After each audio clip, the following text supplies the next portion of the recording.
नमस्कार दोस्तों। आज के मौत के जश्न के अंतिम भाग में आप सभी का स्वागत है। आज का भाग अंतिम इसलिए क्योंकि एक अंतिम विधि कहे या रस्म जिसके बाद में लगभग इंसान का अस्तित्व समाप्त सा हो जाता है। यह होना तो चाहिए 10 दिनों के बाद, लेकिन शायद उस परिवार को इतनी भीड़ नहीं थी, इसीलिए उन्होंने उसे नानुकुर के पश्चात 7वें दिन में ही यह रस्म, जिसे अस्थि विसर्जन के नाम से जाना जाता है, करना चाहा। तो पेश है आज की मौत के जश्न का अंतिम भाग। माटी मिले माटी से, माटी मिले माटी से, होता यही अंजाम, मृत्यु भी अंतिम सत्य है, देती यही पैगाम। चाहे जितना अजीज हो, भला कब तक कोई रोए, चाहे जितना अजीज हो, भला कब तक कोई रोए, सभी मशगूल अपनी जिंदगी में, भला माटी कौन कितना ढोए। 10 छोड़ तिथि निकाले, मिलकर सबने देखो साथ, अच्छा हुआ मित्र तू चल बसा, वरना ना होता कोई तेरे साथ। मातम में आए लोग भी, मातम में आए लोग भी अब हंसी ठहाके लगाने लगे, हे मित्र तेरी छोड़ सब अपनी अपनी सुनाने लगे। लगता है जैसे तेरे घर पे मातम नहीं लग रहा हो मेला, लगता है जैसे तेरे घर पे मातम नहीं लग रहा हो मेला, खुशियाँ मना रहे हैं सब, अब किसी को नहीं कोई पैरा। मित्रों, सभी एकत्रित हुए और चूँकि समय कम था, इसलिए किसी तरीके से पंडित को मनाकर उन्होंने 10वें दिन को 7वें दिन में कुछ विधियों के साथ की दुहाई देकर उसे परिणित करवा दिया और सभी अपनी अपनी तैयारियों में चले गए। मुझे किसी ने नहीं कहा, फिर भी मन नहीं माना। मैं भी चुपके से किसी और बहाने से ही सही वही बचे हुए चेक की कॉपी लेकर जाकर जो एफडी मेरे दोस्त ने मेरे घर पे रखी थी, उसे जाकर उन्हें सौंपने के बहाने ही सही घाट पे मिला। सभी ने देखकर पहले तो नज़रें चुराई और जब सामने मिल ही गए तो किसी तरीके से हाँ हम तो भूल ही गए आपको बोलना, बोलते हुए अपना एक जस्ट फॉर्मेलिटी पूरी की। क्रोधित तो था ही, लेकिन फिर भी सोचा क्रोध करे तो किस पर, मित्र तो रहा नहीं जो समझाने आए, इसीलिए मैंने जस्ट टाल दिया और पूरे विधि विधान के साथ उस कार्यक्रम को होते हुए देखते गया।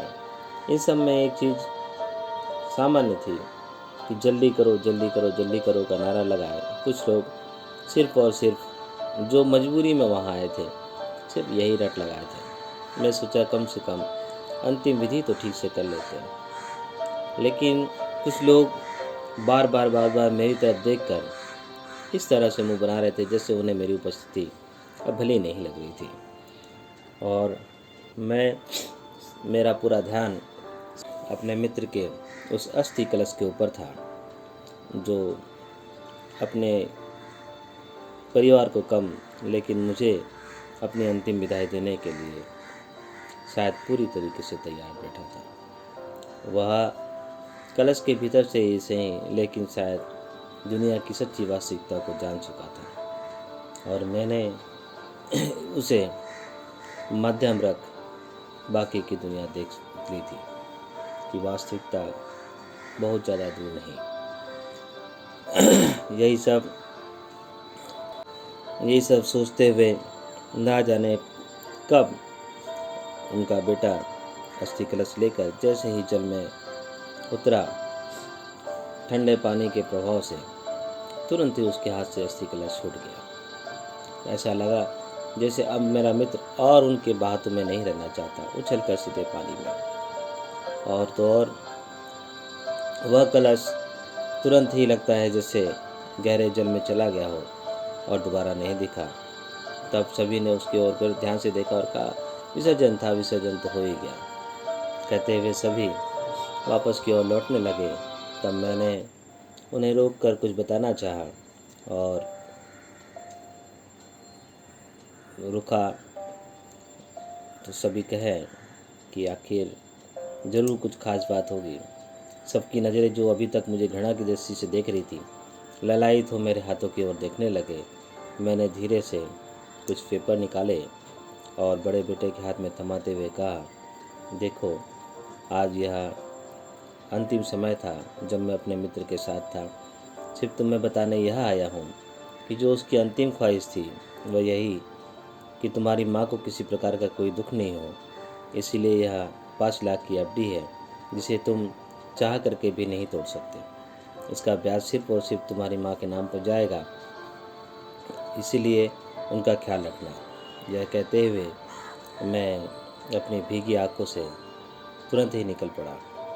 सवाल तो शायद वो बहुत कुछ रोक कर करना चाहते थे, लेकिन मैंने सबको अनसुना कर दिया और वहाँ से तुरंत ही अपनी गाड़ी लेकर आगे बढ़ गया। घर आया तो अपनी पत्नी को सब कुछ विस्तारपूर्वक बताया, जिसे सुन वह अत्यंत आतंकित हुई और सोचने लगी, क्या यही दुनिया का सच है।